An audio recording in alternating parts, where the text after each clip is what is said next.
Hey everybody, my name is Noelle and welcome back to my yoga channel.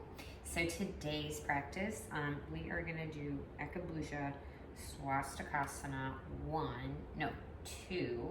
Last week we did 1 and that was the arm opener right in front of the shoulder.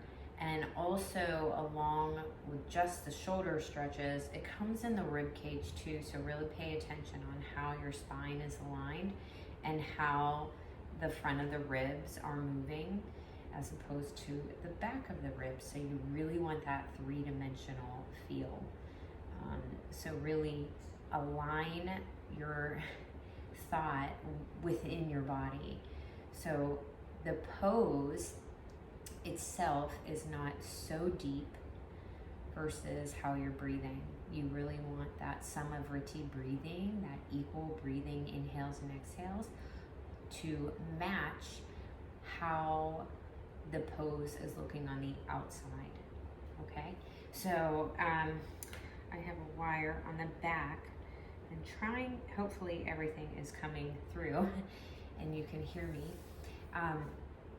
because we're going to be laying on our belly, and there are 2 ways to do this. One is the modified version and the other is a deeper version.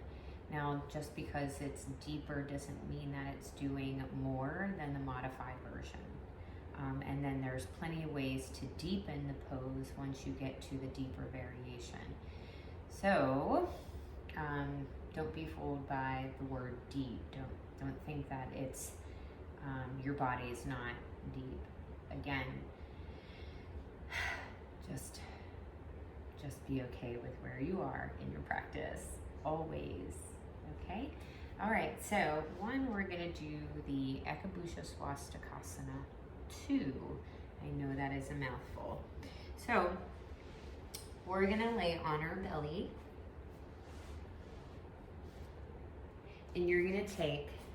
Last week we started on our left arm and we did the version of that and we rolled over.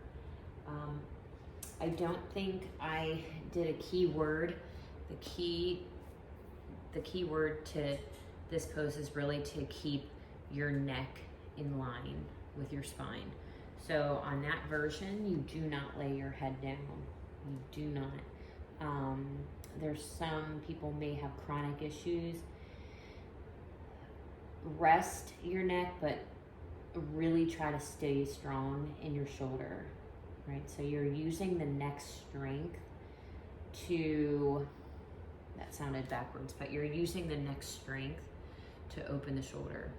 So again, your body is running in patterns, and you want to make sure that when you're opening one, you're strengthening another.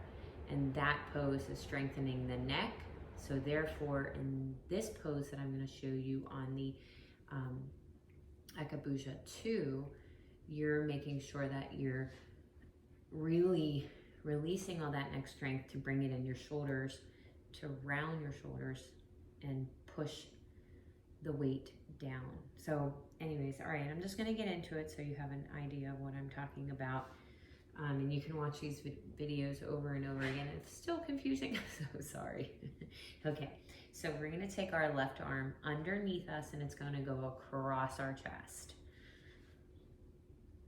Like so, all right? Next, you're gonna tuck your toes and you're gonna wiggle your weight all the way until your chin, your nose, or your forehead bring weight down. Your right arm is going to come down by the side and palm up. And now that's here where your shoulder blades have rounded. So in Eka Bhuja 1, you are contracting your shoulder blades and moving them down towards your low back. Here you're going to expand and open your shoulder blades and push them down the back. So the weight continues to come down in front of the shoulder. And now it's going to be all along this side that you're stretching. But at the same time, you're really making sure that the rib cage is breathing. Inhale and exhale. All right? It's a very passive pose, and it's like I've heard many or along a lot of my teachers saying, it's a productive rest. So this is the chance to deepen the breath. This is the time to reconnect with your practice, and especially a forgiving place here because you're allowing your head to drop and relax. So we're going to take our thumbs inside our fist. That left palm is going to be facing down. The right palm is going to be facing up. Really? So that left palm doesn't want to face down, but you just continue to work it down. So stay here and feel that. Again, this is the deeper pose because the floor is pushing you into the posture.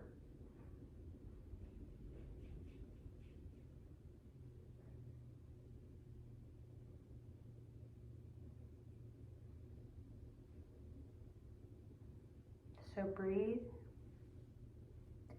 establish your breath, and then really constrict the back of your throat, drawing the inhale, and it continues to move the back of the ribs to expand. And as you contract, you exhale at a very slow pace. That's where the control is. And as you control it, you'll notice that your body gives in.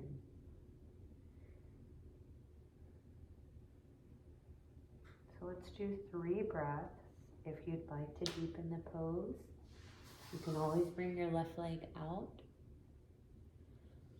or left leg straight or both legs towards the left, basically on your right hip, and then you'll have the same place with your left shoulder. A very deep variation. So we're just going to start off basic and we'll just come right here. But I feel my left side, I've been doing this for a while, so I feel my left side is more on the left and I want to get it even. So I'm just going to take my left toes and start bending my knee. And I'm going to bring it all the way in line with my hip.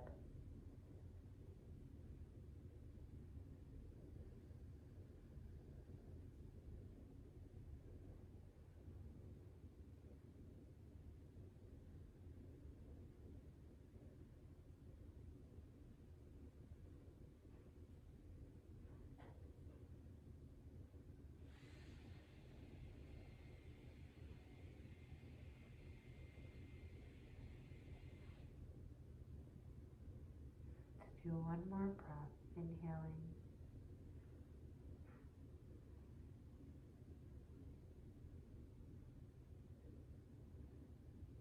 Controlling the exhale. Feel like you're pressing your toes and crown of the head in opposite direction.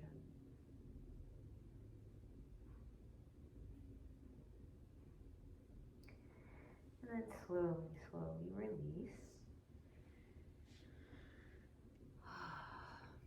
All right. So we're going to do the other side. And you're going to take your right arm through, thumb inside fist, and then press that down. So the reason the thumb inside the fist is because first it's a mudra, second it cuts off the nerve line from this pose. Okay, then the left arm now is straight along the side. I'm going to wiggle my weight forward. Sometimes these palms, or the right palm, doesn't like to go down. And that's all right too.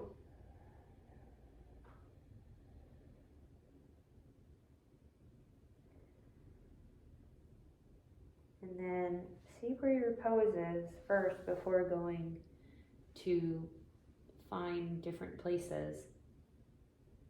Allow the breath to really be deep because it is a deep pose.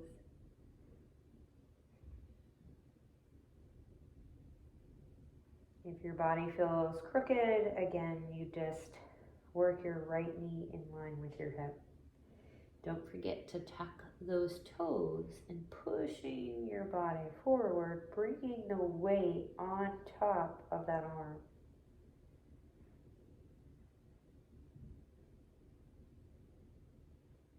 And if this is always too much, you can come and then place a block right underneath your forehead and have it here so not too much weight is on that arm, right? So if you have any shoulder injuries or anything like that and it just won't go deep, you just place anything. Even, I've got like slippers. You just didn't really support my head much because I caved right in, but you can just do anything you want. All right, so we're going to take 3 breaths, really filling up the air in the back of the heart.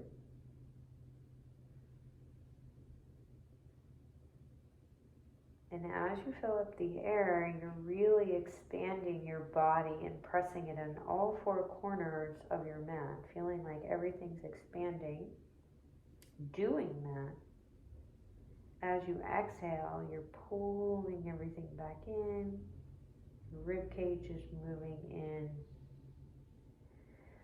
And you're doing that slow and controlled. So this practice, the only thing we have control of is the breath.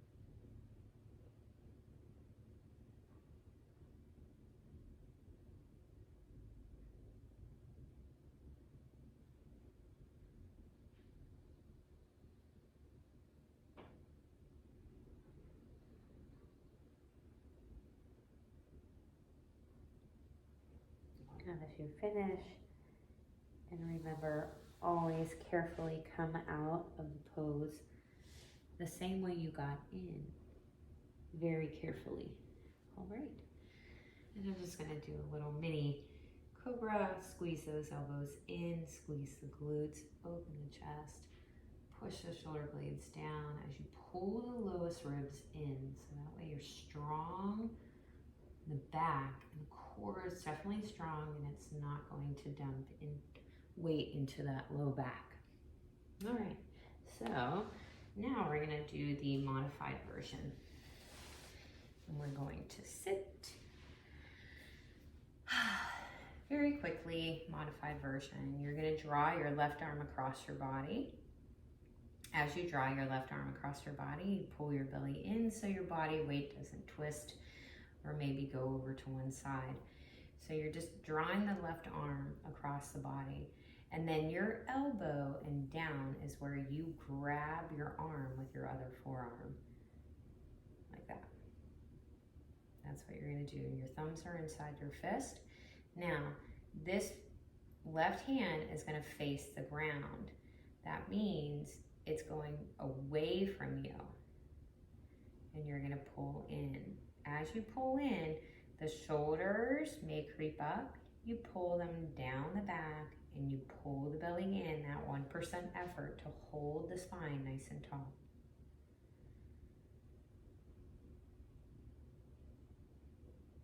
Advanced practitioners, it's really, they do this. They do all modified, so don't feel that you need to go to the deepest place all the time. And the only thing that's different is your breath from an advanced practitioner. It takes a long time to get it, but you just continue to keep your focus on your breath. Every day is different. We'll take one more breath. Especially these days for me, allergy season. It's a lot of fun. It's a lot of fun. Okay, so next one. Again, bring your arm across and you take the forearm with the forearm. You go below the elbow, thumb inside fist, and you're gonna draw the right forearm and right palm away from you, and you'll feel a complete difference. And then you draw that shoulder down. So this position is just, it's resisting me. Like, nope, I'm not going towards the shoulder. No, I cannot. Anytime you want a little bit more, you just press that left arm more towards your left shoulder, and it will pull your right arm in. So we're going to take 3 deep breaths. Inhale. Exhale, control. Feel like you're growing your spine, in which you are. Sometimes as you exhale, you kind of drop weight down. It's just depending on the day or what time you do your practice. Last breath. Our energy is up and ready in the morning, and energy is depleted at night, unless you swing shifts.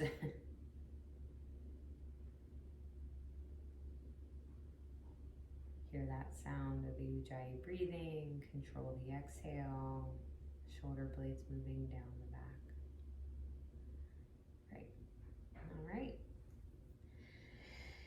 Go ahead and release. You can take a bind behind your back and just open your chest. Shoulder blades down, chest opening, chin taking